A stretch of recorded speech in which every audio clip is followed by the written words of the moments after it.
Irmãos, irmãs, trazemos a todos o nosso abraço fraterno, rogando a Jesus, o nosso Mestre, que abençoe-nos com a sua paz. Gostaríamos de iniciar a nossa fala com o seguinte questionamento: como nós somos conhecidos pelos outros? De que forma aqueles que conosco convivem, que fazem parte do nosso circuito de relacionamentos, nos conhecem, nos identificam? Evidentemente, em primeiro lugar, pela nossa forma, pela nossa aparência, pela maneira como está configurado o nosso corpo físico. Mas também somos conhecidos pelas nossas palavras, pelo nosso jeito de falar, pelas nossas atitudes, pelo nosso comportamento, pela forma como encaramos a vida, pela forma como interagimos. Então, as pessoas que de algum modo travam contato conosco, nos conhecem pelas percepções que recebem a partir do que nós provocamos nelas, desde a nossa aparência, passando pelo nosso jeito de ser e terminando na nossa forma de interagir socialmente. Mas podemos fazer um outro questionamento. Os outros nos conhecem da forma como nos apresentamos socialmente. E nem sempre é a mesma forma com a qual nos apresentamos no seio da nossa família. E que nem sempre é a forma como nós somos de verdade. Quase todas as pessoas vivem um grande conflito entre a sua essência, o que são de fato, e a sua aparência, o que aparentam ser. E daí surge uma série de dificuldades, desde os relacionamentos até conflitos existenciais mais profundos. Daí a necessidade que nós temos de não só sermos conhecidos pelos outros, pelo que aparentamos ser, mas nem sempre somos, mas principalmente a necessidade de nos conhecermos cada vez melhor, penetrando nas camadas profundas do nosso eu, do nosso ser espiritual, do nosso espírito imortal e reencarnante. Então, a existência presente nos lança os desafios do conhecimento que os outros possuem de nós e os desafios do autoconhecimento, do conhecimento que nós temos que ter a respeito de nós mesmos. Jesus, no tempo em que viveu na Terra, vivia num ambiente muito semelhante ao nosso, por estar cheio de preconceitos e por tipificar-se esse mesmo conflito que parece ser universal entre o que as pessoas são de fato e o que as pessoas aparentam ser. Isso, nos dias de hoje, como na época de Jesus, estava bem caracterizado. E Jesus, como sendo dotado de um conhecimento profundo da alma humana, da criatura humana, logo identificou essa idiosincrasia, esse comportamento particular das pessoas com as quais ele com as quais ele convivia, em mais de uma oportunidade, chamou a atenção daqueles que iam voluntariamente beber-lhe, absorver-lhe os ensinamentos de luz quanto a este fato. Incomodava muito a Jesus a figura dos fariseus. Os fariseus formavam um partido político-religioso no seio da comunidade judaica e tinham uma preocupação extremada, excessiva, com as coisas de fora, com a aparência, em detrimento das coisas de dentro, das coisas do mundo íntimo, das coisas do ser espiritual. Trajavam-se impecavelmente, cumpriam à risca os preceitos exteriores da lei mosaica, levavam ao extremo os cuidados com a higiene, na limpeza dos copos e pratos, e no cuidado dos alimentos que a lei judaica prescrevia, recomendava para alimentação, e aqueles que a lei judaica proibia, interditava, por uma questão cultural, julgar tais alimentos impuros. Então, os fariseus, que tinham essa preocupação extremada com as coisas de fora, passaram a se incomodar com um modo desataviado, simples, de Jesus e dos seus seguidores. E passaram nas sinagogas e até mesmo nas praças públicas a recriminar tanto os seguidores quanto o próprio Jesus pelas suas atitudes, pelas suas maneiras, pelo seu modo de existir. Quando tais críticas acerraram-se, em uma oportunidade em que Jesus estava falando às multidões, defendeu-se, chamando a atenção para esse comportamento equivocado dos fariseus, advertindo-os que se preocupavam mais com a limpeza do prato, com a limpeza do copo, com a limpeza dos alimentos, com a limpeza física, do que com a limpeza interior, do que se passava no mundo íntimo. Aparentavam para a sociedade uma coisa, mas, na sua essência, eram bem outra coisa. Jesus advertiu-os, não é o que sai do homem, não é o que entra no homem que o mancha, mas sim o que sai do homem que o torna impuro, que o torna inodoado, que o torna sujo. E comparava os fariseus a sepulcros caiados, sepulcros cobertos de cal, que por fora tinham uma aparência formosa, bonita, branca, impecável, mas por dentro, cheio de ossos, cadáveres e podridão. E Jesus seguia, na sua crítica aberta e franca, as práticas comportamentais apresentadas pelos fariseus, que insistiam repetidamente em recriminar os outros, mas sem fazer a autorrecriminação, a autocrítica.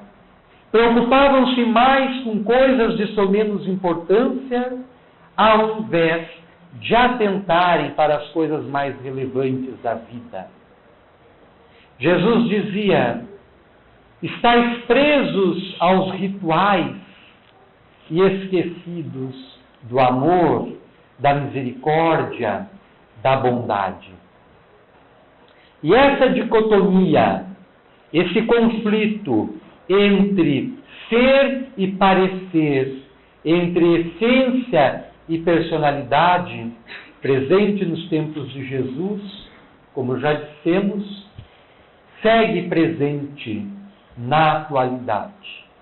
E praticamente todos nós participamos dessa dicotomia de alguma forma, deste conflito, que precisa ser solucionado, que precisa ser resolvido. A fala de Jesus, ao afirmar que o que torna o homem impuro não é aquilo que entra dentro dele, mas aquilo que sai dele, e o que sai do ser humano são as suas palavras, as suas atitudes, a sua conduta, o seu comportamento, a sua forma de viver, a sua forma de se relacionar, a sua forma de interagir. E é isso que dá mostras para os outros, de uma forma mais ou menos acertada da sua índole, das suas características internas, do seu caráter, embora muitas vezes nos equivoquemos. Na fala de Jesus está, nessa fala Jesus está nos remetendo diretamente para a nossa interioridade, para o mundo dos nossos pensamentos, para o mundo dos nossos sentimentos, para o mundo das nossas emoções, que são as causas reais da nossa existência. Toda a realidade exterior, todo o mundo externo é um pálido reflexo da nossa realidade interior, do nosso mundo mais profundo, do mundo do nosso eu. Dessa forma, se insistirmos no erro de ignorar esse mundo, nos desconhecendo, não conhecendo a nós mesmos, nós abrimos mão de exercer um controle maior sobre a nossa vida e sobre as nossas relações. Porque quando falta o autoconhecimento e quando falta o autodomínio, as nossas palavras, as nossas ações, as nossas atitudes, as nossas vivências seguem um fluxo automático que dão conta do que nós somos de fato. Mas à medida que vamos nos autoconhecendo e nos autodominando, nós adquirimos um controle maior sobre a nossa existência, dando um cunho especial a cada palavra, a cada ação, a cada atitude, a cada comportamento, a cada vivência. Mas, da mesma forma, como temos que ter esse cuidado com a nossa mensagem para os outros, que forma a ideia que os outros têm de nós, que forma o conjunto das impressões que os outros têm de nós, nós precisamos prestar mais atenção para a nossa interioridade. Porque tudo começa a partir dali. Repetimos, toda a nossa realidade, toda a nossa existência é fundamentada em nossos pensamentos, em nossos sentimentos e em nossas emoções. O Espiritismo assevera que nós somos seres espirituais, imortais e reencarnantes. Que somos seres multidimensionais, por estarmos em relação incessante com todos os seres do universo, por um processo de reflexão. O nosso ser espiritual irradia suas características a todo instante, o tempo todo. E essas irradiações avançam de nós na direção do infinito, na direção do sem fim, levando para o cosmos a mensagem do que nós somos, a mensagem da nossa individualidade, a mensagem da nossa unicidade. Então nós, por esse processo de reflexão automática das nossas características, através dos nossos pensamentos, sentimentos e ações, nós influenciamos as pessoas do nosso meio, através das características que nos são próprias, e somos, pelas pessoas que nos cercam, influenciadas pelas características que lhes marcam a individualidade e que chegam até nós. Não só pelas suas palavras, atitudes, ações, vivências, feitos, mas pelas suas irradiações. E por esse processo, nós assimilamos e desassimilamos essas correntes mentais, às quais nós estamos submetidos, estamos enleados, embora não percebamos, mas sofremos constantemente a influência dessas cargas mentais, que se afinam com a nossa carga mental, com a nossa corrente mental, com a nossa corrente de radiações, pelas características que possuímos. E isso encontra-se materializado nos diferentes agrupamentos que nós formamos. Não é à toa que nós afinamos ou sintonizamos mais com uma determinada pessoa do que com outra. O que nos aproxima é algo mais profundo, é a nossa realidade espiritual, é um embasamento energético que preside a nossa própria aproximação um dos outros, desde o seio da família até o planeta inteiro, onde nós estamos na multidão, mas buscando aqueles que se afinam conosco, buscando as energias que se casam, que se agregam, que se conectam. E aí está a base de todas as nossas relações, na formação da família, na formação do grupo de amigos, na formação dos grupos que se reúnem por predileções, pelas suas predileções.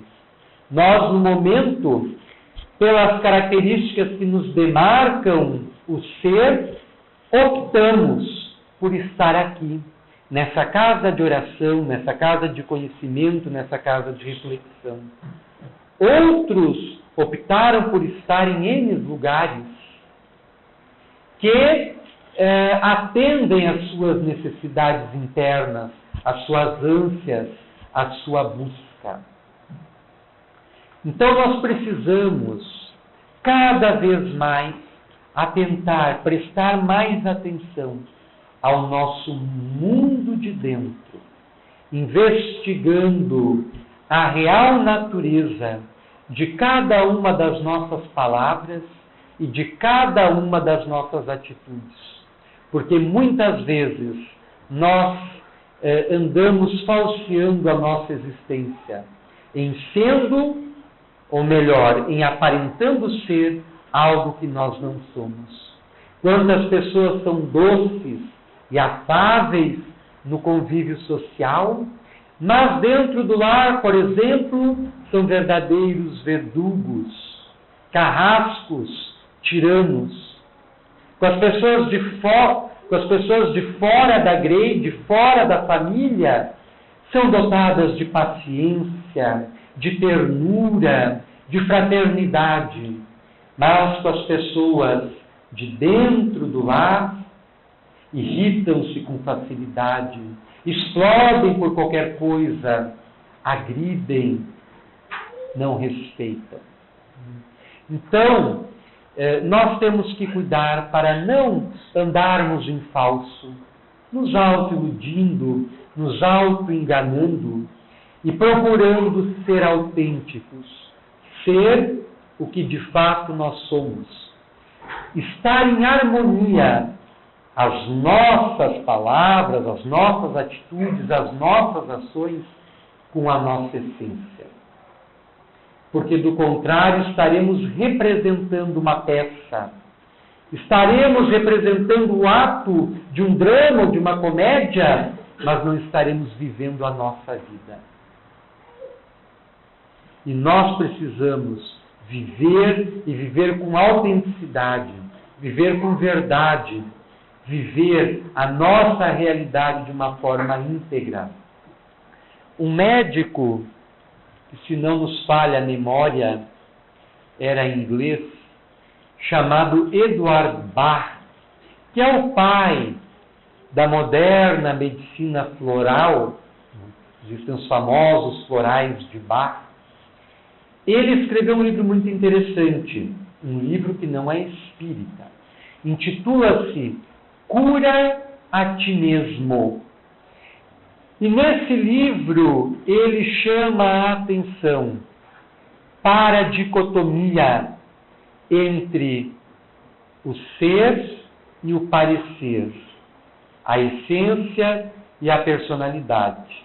E ali ele postula que a maior parte das moléstias, das doenças físicas e psíquicas, são somatizações desse conflito dos indivíduos que vivem uma farsa, que vivem em descompasso com o que são, representando o tempo inteiro uma peça teatral para agradar fulano, para agradar Beltrano, para satisfazer as cobranças da convenção social, mas que não tem nem o ímpeto nem a coragem de viver de acordo como são, de viver a sua realidade, de viver a sua verdade.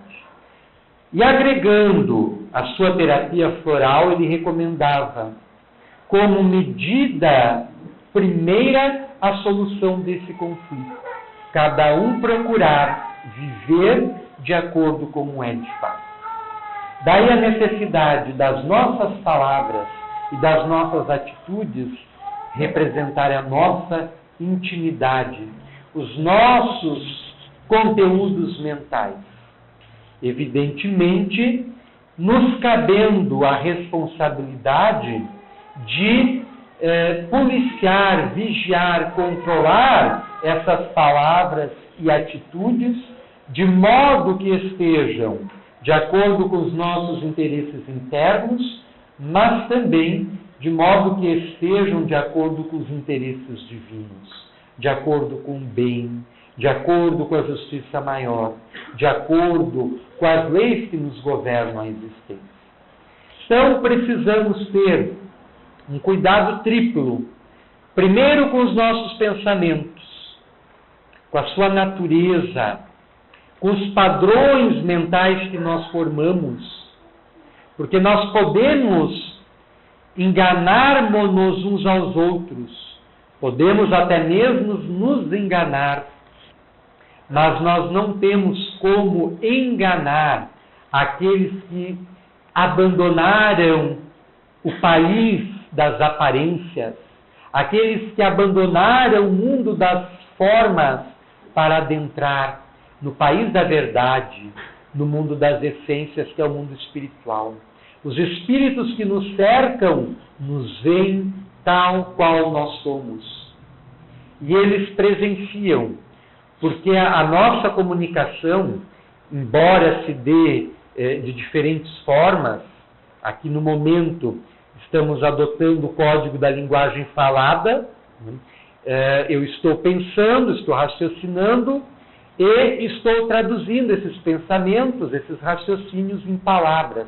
Vocês estão ouvindo e decodificando as palavras e transformando-as em pensamentos, raciocínios que causam em cada um uma impressão diferente. Alguns estão gostando, outros não, alguns estão concordando, outros nem tanto. Esse é o processo da comunicação. Mas a comunicação no mundo espiritual é toda calcada na imagem, né? A fala é automática. A fala no mundo espiritual é a fala do pensamento. São as imagens que nós irradiamos continuamente. Então, os espíritos que nos cercam estão nos vendo tal qual nós somos. Então, se nós estamos com uma pessoa com a qual, por uma questão de afinidade, não gostamos, mas a pessoa nem sabe, nós estamos olhando para ela, acompanhando a conversa, e sorrindo e fingindo que estamos gostando, coisa e tal. Os espíritos que estão acompanhando aquele diálogo percebem o que está ocorrendo de forma mais profunda. Veem-nos integralmente, tal qual nós somos, e participam das nossas conversações, nos influenciam, assim como nós também influenciamos. Então nós precisamos ter um cuidado triplo. Primeiro com os nossos pensamentos, que é a causa geradora de toda a nossa realidade. Depois com as nossas palavras. E por fim com as nossas atitudes, com as nossas ações, com os nossos comportamentos, com as nossas vivências. A nossa palavra tem um poder que nós estamos longe de dimensionar. Conta-se que Chico Xavier, o famoso médium mineiro, estava enfrentando grandes conflitos internos, estava numa fase muito difícil da sua vida. Ele estava doente, os familiares estavam doentes, estava com uma série de dificuldades econômicas, trabalhava desde a madrugada, trabalhava da madrugada até a madrugada para garantir o sustento seu e daqueles que dependiam do seu trabalho, e ele se encontrava numa fase de muita inquietude e estava um tanto acabrunhado. E logo de manhã cedo, o sol ainda nem havia nascido, ele estava indo para o trabalho quando, ele já era espírita na época, né, já participava, ainda no tempo de Pedro Leopoldo, quando residia em Pedro Leopoldo, participava dos trabalhos feitos na Casa Espírita, no Centro Espírita Luiz Gonzaga, e ficava lá até tarde, né, dormia muito pouco, muitas vezes menos de 4 horas por dia. Era quando ele conseguia dormir 4 horas, isso era um luxo para ele. E então tinha uma vida de trabalho que lhe absorvia muito tempo. E ele estava com esses problemas pessoais, estava arrumando para o trabalho antes do sol nascer, e ele já no caminho, estava com pressa, foi surpreendido por uma conhecida sua, que lhe vinha com a carga dos problemas dela. Ele já, sobrecarregado com seus problemas, se via na situação de ter que ouvir e tentar auxiliar a sua conhecida a resolver os seus. Só que ele estava numa situação psicológica de muita pressão, quase explodindo. E quando essa conhecida, então, lhe cumprimentou, lhe interrompeu a marcha e passou a pedir ajuda e começou com a chuva de reclamações e lhe contando os problemas, e ele ia interrompê-la e dizer que ele também tinha os problemas dele, que ele precisava ir para o trabalho, apareceu ante a sua visão psíquica a figura do seu mentor espiritual, Emmanuel. E Emmanuel, com toda a sua rigidez espiritual, olhou profundamente para o médium mineiro e lhe advertiu: cuida bem, o que dirás para esta irmã? E nisso o médium recebeu a advertência, ouviu, porque ele ouvia com atenção e seguia à risca os ditames dados por Emmanuel, teve paciência de escutar todo o rosário de queixas e de reclamações que a mulher lhe falara, e apenas ouviu. E teve uma palavra amiga de conforto para a sua conhecida. Essa lhe agradeceu, seguiu adiante, e Chico Xavier feliz pela forma como havia tratado a mulher, avançou em seu caminho. Não havia dado nem 5 passos, Emmanuel, que seguia presente com ele, caminhando ao seu lado, falando da importância de sempre ter paciência, ouvir e, principalmente, usar boas palavras no trato social, pediu que ele se voltasse para trás, na direção da mulher que havia se retirado. Quando ele se voltou para trás, ele, com a sua visão espiritual aguçada, viu uma onda de energia, cheia de flores, cheia de cores, uma policromia indescritível, e aquela onda lhe invadiu. E ele sentiu dentro dele uma paz, um bem-estar, que fez com que ele se asserenasse, com que ele se acalmasse, e com que ele sentisse energias novas para lidar com seus próprios problemas. E Emmanuel lhe reforçou o que sempre ensinava para ele: Chico, quando nós ajudamos, nós também somos ajudados. Imaginem o poder da palavra, né? A palavra dele, o ato dele de ouvir, a atitude dele de ouvir, de ter paciência, e a palavra dele de doçura, de carinho, de compreensão, produziu bem para a mulher com a qual ele conversou, e em troca recebeu dela os pensamentos de gratidão, de carinho, de realização. E isso ocorre conosco diariamente.